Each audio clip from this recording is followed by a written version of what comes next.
Bienvenue pour la suite de mes explications sur les tics de langage. Ce phénomène des tics n'est pas nouveau. Par exemple, au milieu du XXe siècle, c'était le « n'est-ce pas » dont on abusait souvent en français, mais depuis la fin du siècle dernier, notre société hyper médiatisée est envahie de podcasts, d'Instagram, TikTok, Snapchat et autres réseaux sociaux, et elle a rendu la langue parlée omniprésente. Présente partout. L'influence de la langue orale des autres est donc très forte. Les tics de chacun n'ont jamais été aussi nombreux. Ils se transmettent aussi à une vitesse vertigineuse. Et, chose insolite, toute nouvelle, on les retrouve maintenant en début et en fin de phrase. Certains tics servent de mots béquilles. Alors, qu'est-ce que c'est ? C'est un mot, une expression que l'on emploie parce qu'on hésite, parce qu'on n'a pas toujours les idées claires sur ce que l'on va dire, mais aussi simplement parce qu'on ne veut pas que le silence s'instaure, ce silence qui nous gêne, qui va permettre à votre interlocuteur de vous couper la parole, ce que vous ne voulez peut-être pas. Beaucoup de tics se multiplient en raison de la baisse générale du vocabulaire aussi. Ce sont des expressions toutes faites que l'on répète tantôt parce que tout le monde le fait, par mimétisme, tantôt parce qu'on souhaite se conformer au langage d'un groupe social ou d'une génération. Alors, attention, mon exposé d'aujourd'hui ne concerne ni l'argot, ni les erreurs courantes du français moderne. Je vous en parle dans mes autres vidéos. Je m'astreins ici, aujourd'hui, à vous expliquer ce phénomène des tics en présentant les exemples les plus courants. Et je commence par la vedette, la star des tics, le fameux « en fait ». C'est l'exemple type du mot « béquille ». Et ce qui le rend agaçant, eh bien, c'est sa fréquence. Il est trop employé et, dans beaucoup de cas, il n'ajoute aucun sens. « T'as fait quoi ce week-end, en fait ?» Vous voyez bien que « en fait » n'a strictement rien apporté à la question « tu as fait quoi ce week-end ?» Et ce « en fait », eh bien, il est si fréquent qu'il est courant aussi de l'entendre formulé de la manière suivante. Exemple, « en fait, il a dû partir plus tôt, en fait ». Peut-être vous ne l'aviez pas encore remarqué, car on ne remarque pas forcément ce qui n'apporte pas de sens. Mais si vous y faites attention, eh bien, vous allez entendre, il est très, très envahissant. À présent, si je dis, exemple, « Je pensais que Pierre était gentil, mais en fait, il est hypocrite », ce « en fait » est ici correct, car le fait vient s'opposer à l'idée que j'avais de Pierre. Je passe maintenant à une autre expression qui avait elle aussi un sens, mais qui, on peut dire, l'a perdu en devenant un tic de langage. C'est le « du coup ». Il est présent partout, comme dans, exemple, « Du coup, tu vas faire quoi du coup ?» Là aussi, sachez que cette expression, elle a un sens correct, celui d'une conséquence brutale, la conséquence d'un coup. Par exemple, il y a eu une explosion à cause d'une fuite de gaz et du coup, l'immeuble s'est effondré. Regardez cette image caricaturale qui circule beaucoup sur les réseaux sociaux depuis 2022. Cela témoigne de l'abus, de l'agacement que provoque ce « du coup ».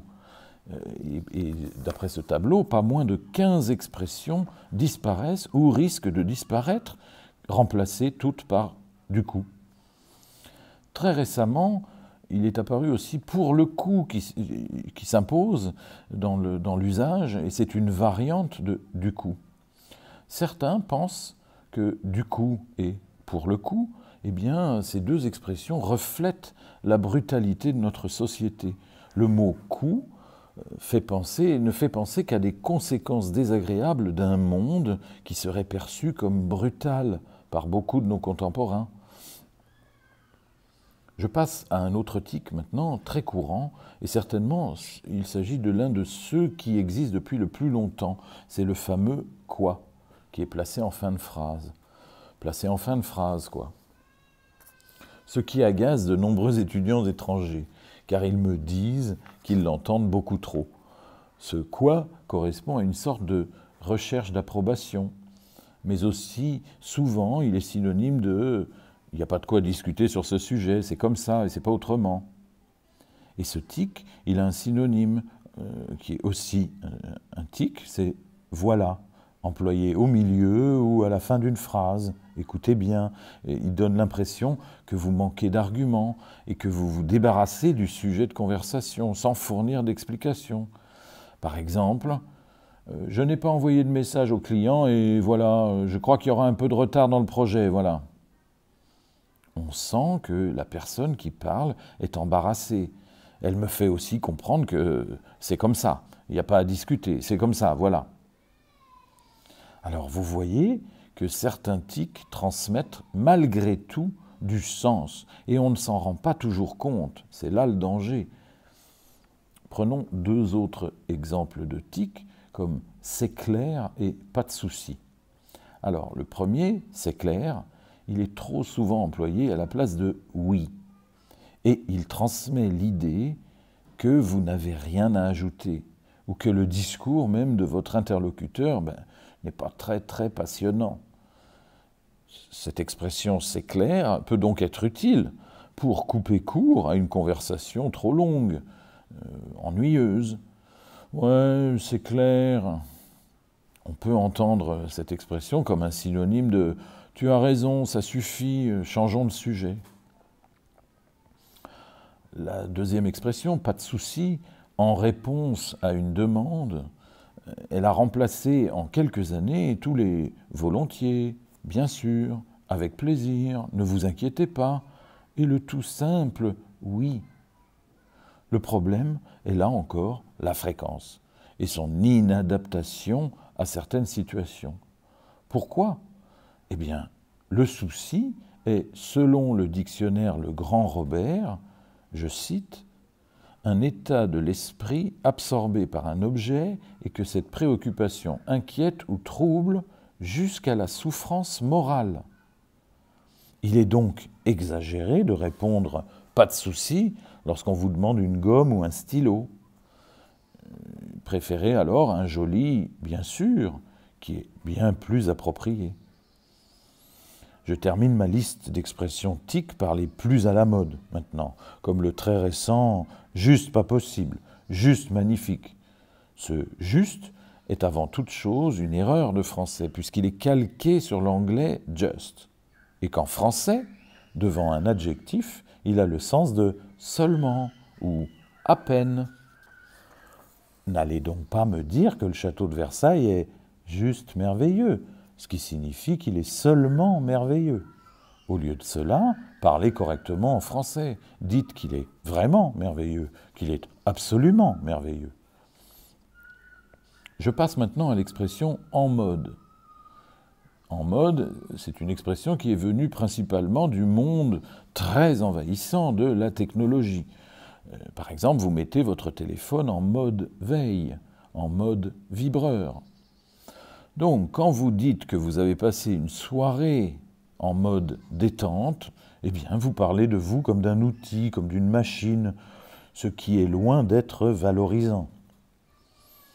Pour évoquer une soirée agréable, il suffit de puiser dans le vocabulaire fleuri du français et de ne pas oublier les si nombreuses tournures verbales, telles que « je me suis détendu », « j'ai décompressé »,« j'ai soufflé un peu »,« je me suis délassé », et j'en passe, il y en a d'autres. Le langage risque de s'appauvrir si, à tout point de vue et en toute situation, on décrit quelqu'un comme étant en mode nerveux, en mode copain, en mode relou, etc., etc. Moi, j'ajouterais, avec un peu d'ironie, que l'on me parle alors en mode limité. Alors, cette expression en mode, eh bien, elle n'est pas totalement blâmable, mais c'est là encore l'abus qui en est fait. Il n'y a pas que dans la consommation que l'abus est préjudiciable, l'abus d'alcool par exemple, mais dans le langage aussi. On peut dire que trop, c'est trop. Et à propos de trop, voyons maintenant cet adverbe, trop, qui est devenu un tic lorsqu'il a pris la place de très. Écoutez, c'est trop bien, c'est trop cool, c'est trop nul, c'est trop bon. Avec ces quelques phrases, vous pouvez qualifier tout ce qui vous entoure. Mais il y a un abus de sens, puisque trop en français correct s'applique à l'excès, ce qui est excessif, généralement peu souhaitable. Alors, employez-le de la manière suivante. Je suis trop fatigué ce soir pour aller au cinéma. C'est trop cher, alors je ne l'achète pas. C'est trop loin, je n'y vais pas. Voyons maintenant le succès. Pourquoi ce succès du trop ? Eh bien, les raisons sont multiples. Le langage publicitaire, les yaourts qualifiés de trop bons dans les messages publicitaires, la baisse générale du vocabulaire, la langue hyperbolique, c'est-à-dire une langue qui tend à l'exagération des idées et des sentiments. En quelques décennies, nous sommes passés de super bon à hyper bon, et à présent, nous sommes au trop bon. Un élégant délicieux ferait formidablement l'affaire. La liste des tics de langage est très longue, particulièrement chez les plus jeunes qui en usent et en abusent. Et je vais terminer ce petit catalogue avec une expression qui est très présente, et là encore trop présente, chez les jeunes francophones. Il s'agit de genre, que vous entendrez souvent employer. Et je vous en donne 3 exemples. Premier exemple. Arthur est genre pas sérieux, ce qui peut signifier qu'il n'est pas du genre à être sérieux. Deuxième exemple, on ira au resto genre midi, c'est-à-dire qu'on ira au restaurant aux environs de midi, vers midi. Et enfin, en troisième exemple, on rencontre genre seul, tout seul, en réponse exclamative à une phrase. Par exemple, je suis allé voir le directeur et je lui ai tout dit. La personne répond « genre ». Et qu'est-ce qui s'est passé ensuite ? Ce genre peut prendre alors le sens de « pas possible » ou « tu as osé faire ça ». Dans tous les cas d'emploi de ce genre, le point commun reste l'extrême économie de langage. Vous avez vu, et parfois l'ambiguïté qui est plus problématique dans la communication. Car lorsque je dis que Arthur est genre pas sérieux, vous ne savez pas si Arthur n'est pas sérieux, réellement, ou s'il prend un style, un genre pas sérieux. De même, pour la réponse exclamative « genre », le troisième exemple que je vous ai donné tout à l'heure, le sens peut varier, peut osciller entre « je ne te crois pas, tu mens » ou alors « bravo, quel culot tu as eu ». En conclusion à cet exposé sur les expressions tics de langage, on a bien vu que c'est l'abus qui est répréhensible, qui est critiquable, mais on peut aussi garder espoir. En effet, pour la majorité de ces tics, on constate qu'ils ont une durée de vie limitée. Et généralement, c'était l'affaire d'une ou 2 générations. Regardez le « n'est-ce pas ». Aujourd'hui, il n'est vraiment plus employé comme tic. C'est aussi le cas de « hein » que l'on trouvait très couramment placé en fin de mot et en fin de phrase. « Bonjour, hein, tu vas bien, hein ?»